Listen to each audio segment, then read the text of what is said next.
शेवगाव येथील नामांकित डॉक्टर सुशील कबाडी आणि त्यांच्या कुटुंबियांच्या त्रासाला कंटाळून त्यांची पत्नी सायली कबाडी यांनी 7 फेब्रुवारीला राहत्या घरी छताच्या हुकाला साडीनं गळफास घेत आत्महत्या केली। मयत सायली आणि डॉक्टर सुशील कबाडी यांचे 14 डिसेंबर 2016 रोजी लग्न झाले होते।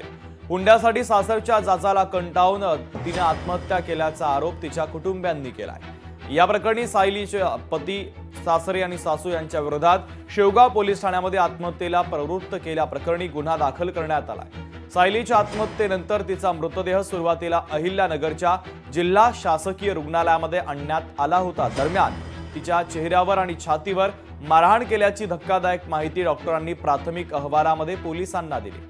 मात्र जो फायनल शवविच्छेदनाचा अहवाल आहे तो येण्यासाठी 1 महिना लागणार असल्याची माहिती डॉक्टरांनी पोलिसांना दिलेली आहे।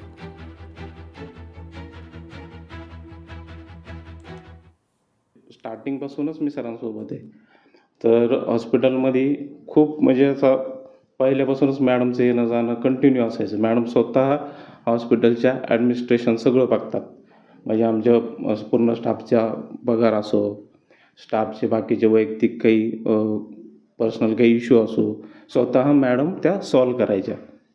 आणि असं कधीच काही वाटलं नाही की बाबा मॅडमचे किंवा सरांचे असं काही पर्सनल काही इश्यू असतील, काही नाही। खूप असं आमचं खेळीमेळीचं वातावरण असायचं हॉस्पिटलचं। हॉस्पिटलमध्ये 4-5 वर्षापासून कार्यरत आहे, तर लॅब टेक्निशियन म्हणून काम करतो। तर सर आणि मॅडमचा स्वभाव एकदम चांगला होता, त्यांचा काही विषय नव्हता असं काही की मॅडम यायच्या, हॉस्पिटल मॅनेजमेंट बघायच्या, टुडे को करायच्या, पेशंट वगैरे बघायच्या आणि नॉर्मल आम्ही बड्डे इव्हेंट वगैरे असले तर सर्वजण सेलिब्रेशन चांगलं करायचो। हॉस्पिटलला कार्यरत मला जवळजवळ 5 ते 6 वर्ष झालेत समजा। आता का मी हॉस्पिटलला अकाउंट डिपार्टमेंटला काम करतो आहे समजा। काम जे आमचं समजा आता मी मॅडमसोबतच काम करायचं समजा। आपल्या हॉस्पिटलमध्ये समजा जे बिलिंग वगैरे व्हायचे किंवा मग आता NABS संदर्भात समजा जे मीटिंग वगैरे असायच्या किंवा मग बाकीचे काही अडचणी वगैरे असायच्या समजा आम्हाला कामानिमित्त, त्या संदर्भात मॅडम आम्हाला हे करायचं, कोऑर्डिनेट करायचं समजा, नाही का, बिलिंग संदर्भात म्हणा।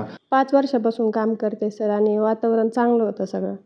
सर आणि मॅडम खूप चांगले होते आमच्यासोबत आणि मॅडम सगळे मॅनेजमेंट वगैरे सगळं बघायच्या, आमचं पेमेंटचं त्याचं सगळं।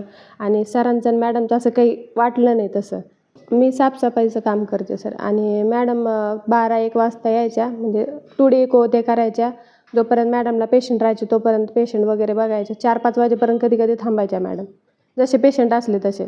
चांगले होते मॅडम आणि सरांचं, तसं भांडणं वगैरे काही वाद वगैरे कधीच दिसलं नाही तसं।